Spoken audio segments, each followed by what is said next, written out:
जय श्री राम। आज हम लोग सेकंड हाउस के बारे में बात करेंगे।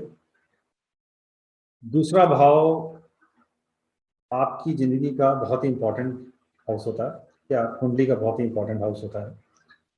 और जनरली जो लोग बोलते हैं या जो शास्त्रों में लिखा है वो ये है कि ये धन भाव है, कुटुंब का है और जो रिश्तों की बात होती है। पर मैं आपसे ये कहूँगा कि दूसरा भाव आपकी हर प्रकार की एक्टिविटी का स्टोर रूम है। आप जो पढ़ाई करते हैं वो वहाँ पर जाके स्टोर होती है। आप जितने भी प्रकार के कर्म करते हैं, ऊंच नीच, खराब अच्छे, सत्कर्म दुष्कर्म, वो सारे आपके सेकंड हाउस में जाके स्टोर होते हैं। हर प्रकार का जो आप प्रॉपर्टी और वेल्थ क्रिएशन करते हैं वो भी सेकंड हाउस में जाके स्टोर होता है। हर प्रकार की रिलेशनशिप जो आप मेंटेन करते हैं उसका इम्पैक्ट सेकंड हाउस में होता है। कैसे आएगा वो आगे बताया जाएगा, जो नेक्स्ट वीडियो की सीरीज होगी, जब हम कुंडलियों का फलित कर रहे होंगे। कुछ कुंडलियों को हम सैंपल में लेंगे और कुछ कुंडलियां हम अपने ऑडियंस से और जो हमारे रेगुलर सब्सक्राइबर्स हैं, जो रेगुलर वीडियोस देखते हैं, उनके द्वारा जो दी गई होंगी उस पर हम काम करेंगे, उसमें बताएंगे। तो चलते हैं सेकंड हाउस की ओर। सेकंड हाउस आपकी वेल्थ क्रिएशन का एफर्ट बताता है। सेकंड हाउस जातक उदार खर्च करने वाला होगा या जातक कंजूसी करेगा, ये भी सेकंड भाव बताएगा। पार्टनर से प्रॉफिट का हिस्सा भी सेकंड हाउस बताएगा। ये जातक की कुंडली का सेकंड हाउस है, जिसको मारक भाव कहते हैं। इसके बारे में बात होगी। सेकंड हाउस पिता की बीमारी के बारे में बताएगा। तो बीमारी के बारे में कैसे बताएगा उसके बारे में आपको बताते हैं कि कुंडली का छठा भाव बीमारी बताता है। अब पिता का भाव ये नवम है, तो 1 2 3 4 5 और 6, यानी पिता की बीमारियों का आप किसी भी कुंडली की एनालिसिस में जातक के जो फादर हैं उनकी क्या बीमारियां होंगी, उनका क्या प्रकार होगा, उसका एक क्लियर पिक्चर मिलती है सेकंड हाउस से। बातचीत करने का तरीका भी सेकंड हाउस बताता है। आप गर्म स्वभाव के बात करते हैं, आपकी बात में नम्रता है, आपकी बात आक्रामक है, आप धीरे बोलते हैं या आप जल्दी बोलते हैं, आपकी बातचीत करने में गुरुत्वपन है, मतलब भारीपन है, एक शिक्षक का पुट है, उसमें समझाने का तरीका है, या आपका जो बात करने का तरीका है वो राजसी है, या आपका बात करने का तरीका ऐसा है जो दूसरों को बहुत ही कर्कश, बहुत ही कड़वा लगता है। ये सब सेकंड हाउस से पता किया जाता है। खेल की दुनिया में सम्मान, खेल की दुनिया में सम्मान के बारे में जब हम बात करेंगे तो सम्मान का जो भाव होता है वो 10वां होता है। कुंडली का 5वां भाव खेल कूद के लिए रुझान को बताता है, आउटडोर एक्टिविटीज के बारे में बताता है। तो ये हुआ 5वां भाव जो खेलकूद का है, आउटडोर एक्टिविटीज का है, स्पोर्ट्स का है, फुटबॉल क्रिकेट या आउटडोर जितने भी गेम खेले जाते हैं उनका है। यहां से हम जब 10वां भाव, हर लगन कुंडली से 10वां भाव जातक के मान सम्मान का होता है। तो 5वें भाव से भी उसका 10वां भाव खेल कूद में, स्पोर्ट्स में सम्मान के बारे में बात करेगा। अब जैसे क्रिकेट की बात करेंगे तो सचिन तेंदुलकर, तो सचिन तेंदुलकर की कुंडली में जो सेकंड हाउस है वो उसके खेल, क्योंकि वो क्रिकेट के प्लेयर रहे हैं, उनको क्रिकेट का भगवान कहा जाता है। तो 10th हाउस के जो ग्रह, जो वहां पर राशि बैठी थी, उस पर काफी शुभता रही होगी, जिसके कारण उनको इतना मान सम्मान मिला। तो 10th हाउस कैसे हुआ? पहला भाव, दूसरा भाव, तीसरा भाव, चौथा भाव, 5वां भाव, छठा भाव, 7वां भाव, 8वां भाव, 9वां भाव, 10वां भाव, यानी 5वें से 10वां मान सम्मान। तो सेकंड हाउस मान सम्मान के बारे में ही बताएगा। अगर कोई भी जातक खेल कूद प्रेमी है, एथलीट है, बैडमिंटन प्लेयर है, या किसी प्रकार की स्पोर्ट्स में है, तो वो इसके बारे में बताएगा। दूसरा भाव दूसरी शादी के बारे में बताता है। कैसे बताता है? पहला भाव आपका खुद का है। दूसरा भाव ये जो आपके सामने आ रहा है, पहले भाव के सामने जहां 7 लिखा है, ये जीवन साथी का भाव है। कुंडली का 8वां भाव जैसे ये है, तो ये जातक की मृत्यु के बारे में बताएगा।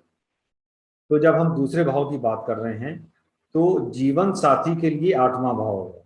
ये भाव जीवन साथी के लिए 8वां भाव होगा। कैसे होगा? 7 से गिनना चालू करते हैं। 7, 8, 9, 10, 11, 12, 1, ये 7 हो गए।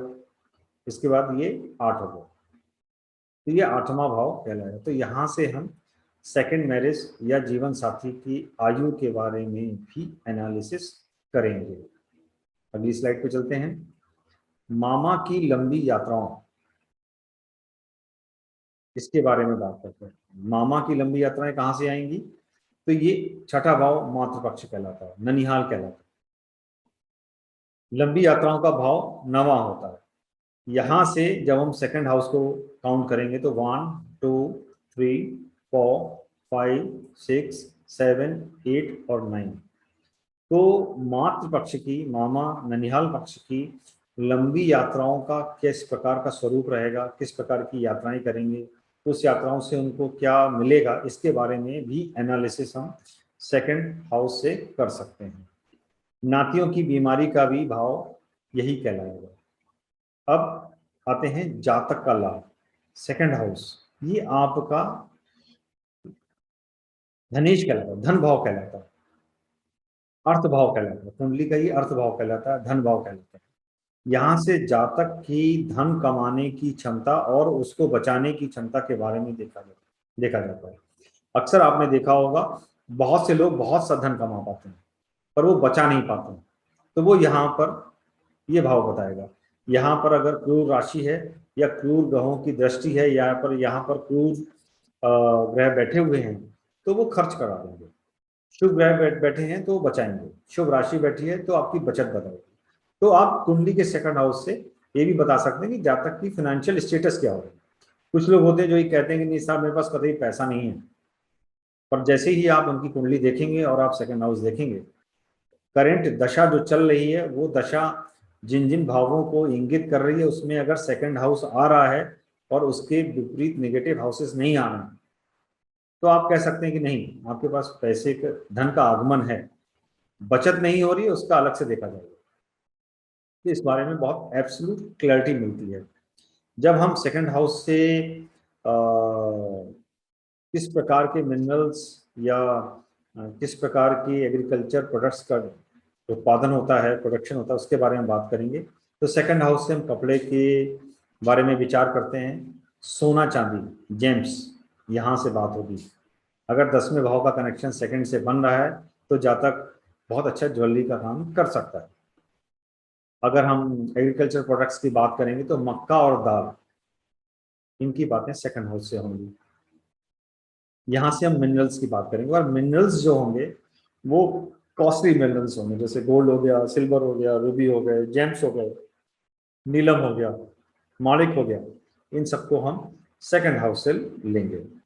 सेकंड हाउस से हम फोर्थ हाउस का जब कनेक्शन करते हैं तो चौथा हाउस माँ का है और सेकंड हाउस जो है वो माँ के हाउस से 11वां है, यानी माँ का आर्थिक लाभ, माँ की अपनी जो इच्छा पूर्ति, सात्विक हैं, राजसिक हैं या धार्मिक हैं, इस बारे में बात हो सकती है। एक महत्वपूर्ण क्वेश्चन आता है जो अक्सर लोग पूछते हैं कि मैं नई जगह पे शिफ्ट कर रहा हूँ, मैं नए घर में जा रहा हूँ, क्या ये घर मेरा शुभ होगा, क्या मुझे यहाँ से फायदा होगा? तो वो भी हम सेकंड हाउस से देखेंगे क्योंकि वो चौथे हाउस से 11वां है। हर भाव से 11वां भाव उसका लाभ बताता है, उसकी इच्छा पूर्ति बताता है। तो अगर दूसरा भाव अच्छा है तो चौथा जो घर है उसका, उससे भी आपको लाभ मिलेगा। अब आते हैं व्हीकल्स पे। व्हीकल्स भी हम फोर्थ हाउस से देखते हैं। अब लोग व्हीकल्स खरीदते हैं, कई लोगों का जिन्होंने व्हीकल खरीदा और तुरंत एक्सीडेंट होता। कई लोग ऐसे होते हैं कि लोगों की गाड़ियां 15-15 साल चलती हैं, माइनर स्क्रैचेस आते हैं बिकॉज ट्रैफिक ज्यादा है, कंजेशन ज्यादा है ट्रैफिक का, बट कोई भी एक्सीडेंट्स नहीं होते हैं ऊपर वाले की कृपा से। तो सेकंड हाउस में अगर शुभ ग्रह हैं और सेकंड हाउस, फोर्थ हाउस में जो व्हीकल और वाहनों का कारक है वीनस शुक्र, वो अगर शुभता लिए बैठा है, अच्छे जगह पर बैठा हुआ है, तो जातक को जिंदगी में एक्सीडेंट्स नहीं होंगे। अगर वो ट्रांसपोर्ट के बिजनेस में है और सेकंड हाउस में शुभता है, वो मैलिफिक प्लैनेट्स वहां पर नहीं है, तो वहां पर जातक को फायदा होगा। अगर जातक प्रॉपर्टी का बिजनेस कर रहा है और सेकंड हाउस अच्छा है, तो प्रॉपर्टी से उसको गेन होगा। तो आपने देखा कि किस प्रकार सेकंड हाउस हर तरीके से जातक की एक्टिविटीज का जो स्टोर हाउस है, उस जातक या कुंडली में किस प्रकार के गेंस लिखे हैं, किस प्रकार की जो हमारे रिलेशनशिप है, जैसे पिता की बीमारी के बारे में बात हो रही है, तो वहां पर देखेंगे। बड़े भाई बहनों का घर का सुख हम सेकंड हाउस से देखेंगे। अपने घर के घर से लाभ क्या होगा उसके बारे में हम सेकंड हाउस से देखेंगे। तो आशा है कि सेकंड हाउस के बारे में आपको कुछ जानकारी मिली होगी। जय श्री राम।